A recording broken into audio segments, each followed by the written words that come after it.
Good morning, team. Justin here. Hope you're having a really good day today. We're going to talk about Chase Sapphire Preferred and the Chase Sapphire Reserve, two of Chase's most popular products. See which one's right for you. If you're new to the channel, I'm Justin. I like to talk about credit cards and reward points. If that sounds good for you, I'd really appreciate a thumbs up, and then you can subscribe to the channel if you haven't. That'd really mean a lot to me. The Chase Sapphire Preferred is one of the first premium credit cards that a lot of people get. First, they get something like the no annual fee Chase Freedom or the Freedom Flex, start earning ultimate reward points. Then they get something like the Chase Sapphire Preferred so they can transfer those points out to travel partners. Then there's its big brother, the Chase Sapphire Reserve card, which is a very popular card, and when it was first introduced, it was so popular that it even ran out of the little metal cards that they're made on.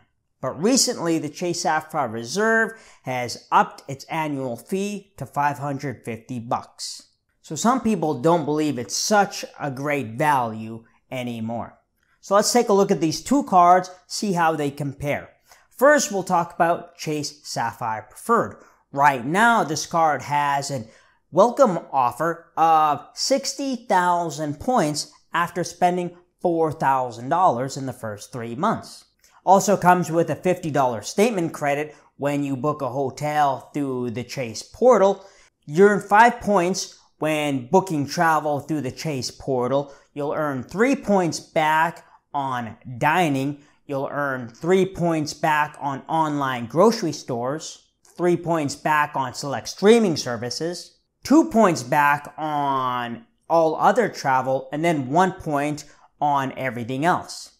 Having the Chase Sapphire Preferred gives you a 25% bonus when using your points to purchase travel through the Chase portal, giving each point a 1.25 cent per point value.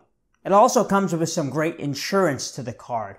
Trip cancellation insurance, rental car insurance, baggage delay, trip delay, and some purchase protection and extended warranty. Has no foreign transaction fees, and it has an annual fee of $95. Now the Chase Sapphire Reserve, it comes with a sign-up bonus of 50,000 Chase Ultimate Reward points after spending $4,000 in the first 3 months. And it comes with a $300 travel statement credit that's applied automatically to your statement balance when it sees purchases made that count as travel. So that's a nice thing about this benefit is there's no chance of you forgetting to apply these credits to your statement. It's done automatically, and you get $300 statement credit per year. You're also going to earn 10 points per dollar using this card to purchase hotels and rental cars through the Chase Rewards portal, 5 points back on airlines through the Chase Reward portal, 10 points back on Chase Dining, that's like a dining portal, 3 points on travel, and you're going to earn these points on travel after you've used the $300 statement credit. 3 points on dining, and 1 point on everything else.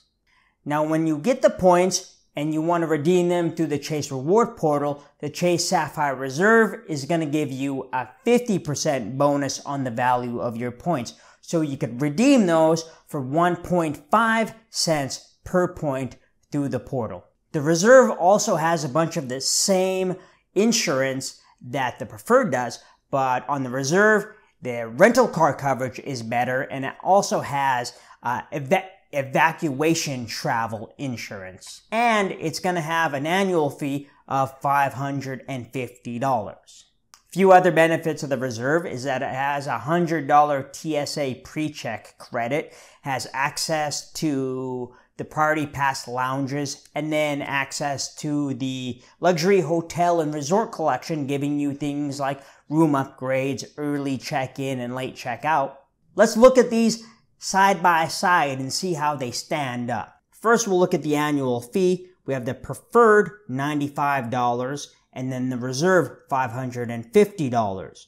But the welcome offer, sign-up bonus for the Preferred is 60,000 points, but the Reserve, it actually has a lower welcome offer of 50,000. That's kind of surprising in that you wouldn't think it would have a lower sign-up bonus considering it's the premium, the higher end card with a higher annual fee. As far as credit goes, the Chase Sapphire Preferred has up to $50 hotel credit per year, and the Reserve has $300 travel credit. Now, the Preferred, that's for hotels booked through the portal, when Reserve is the $300 is anything that it sees that counts as travel. Multipliers, we have 5x on travel through the portal, 3x on dining, 3x online groceries, and 3x on select streaming services. And for the Reserve, we have 10x on hotels and car rentals through the portal. So that's more points there. 10x through the dining portal, but that's pretty limited and that's not available to everybody. 5x on flights through the portal. 3x on travel, but this is after we've used the $300 travel credit. 3x on dining, and then 1x on everything else. Now, if you wanted to redeem your points through the travel portal, we got the bonus for the Preferred of 25%. And if we wanted to use the welcome offer, that would give us a value of $750 if we burned the welcome offer in the rewards portal with that 25% bonus. But if we have the Reserve, our 50,000 point welcome offer with a 50% bonus, that still gives us a value of $750. The pay yourself back bonuses are the same as the portal bonus, 25% Preferred and 50% Reserve. And essentially what this is that you can use your points as a statement credit on specific categories that Chase will announce occasionally. And then as far as other benefits, Preferred, we don't really have many other benefits. But the Reserve, we got the $100 credit for the TSA pre-check. We have priority pass, lounge access, and then luxury hotel and resort collection. So we do get some extra benefits for that. And I think the big one would be that priority pass access. Then our travel insurance, Preferred, it's all very good travel insurance, but the Reserve is a little bit better because it has that evacuation plan and better rental car coverage.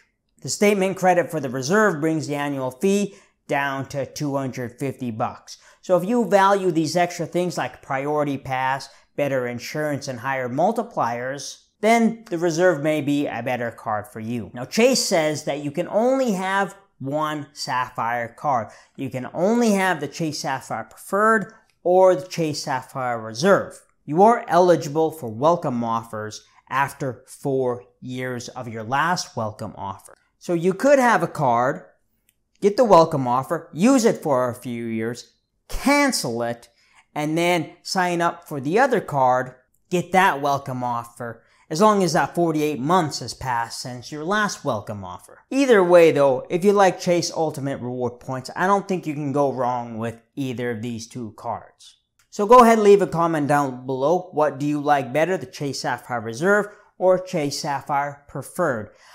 Hit the thumbs up if you get any value out of this, and then subscribe to the channel if you haven't. Then I want you to go have a good day, alright? Justin out.